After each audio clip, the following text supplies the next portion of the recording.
بسم اللہ الرحمن الرحیم۔ السلام علیکم پیارے بچوں، کیسے ہیں آپ؟ امید ہے کہ آپ سب خیریت سے ہوں گے۔ پیارے بچوں، اب ہم اردو حروف تہجی کے 11ویں حرف خ کی آواز سیکھیں گے اور اس کے ذخیرہ الفاظ کے بارے میں جانیں گے۔ آپ بھی میرے ساتھ ساتھ دہرائیے۔ خ، خ، خربوزہ، خ، خربوزہ،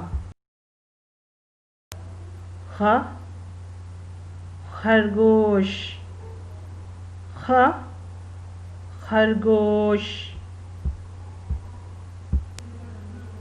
خ، خوبانی، خ، خوبانی،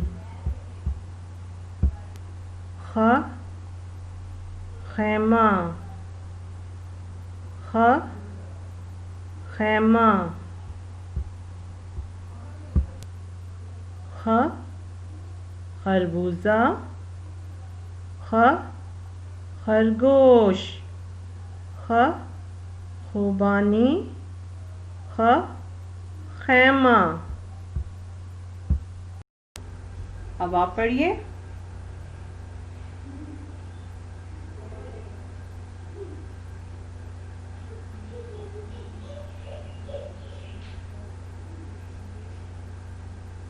شاباش۔